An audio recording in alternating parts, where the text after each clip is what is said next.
Spürst du auch diese Sehnsucht? Tut dir dein Herz auch weh? Spürst du auch das Verlangen,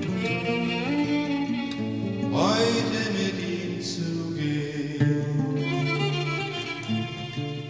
Und gibst du ihm dein Leben?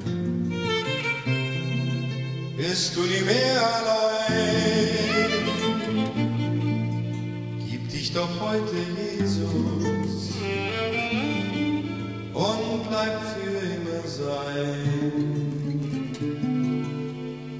Folg seiner Weisung, geh seinen Weg,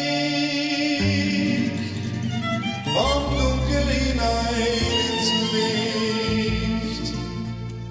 Dann strahlt der Himmel und Gott freut sich sehr, weil du sein Kind nun bist. Gott reicht dir seine Hand, er schenkt dir neues Leben. Gott kann, wenn du willst, dir die Freiheit geben. Halt fest, was er dir gibt, nimm an seine Liebe, vergiss was in der Welt, denn sie ist voll Lüge.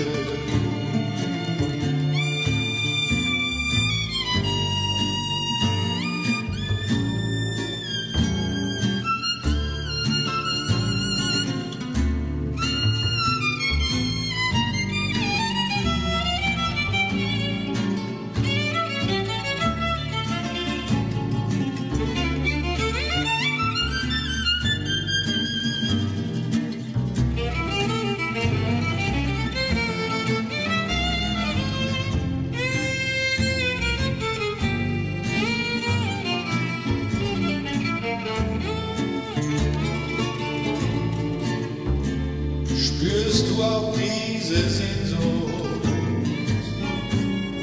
Tut dir dein Herz auch weh? Spürst du auch das Verlangen,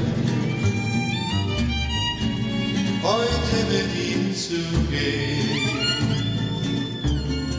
Und gibst du ihm dein Leben? Bist du nie mehr allein? Gib dich doch heute Jesus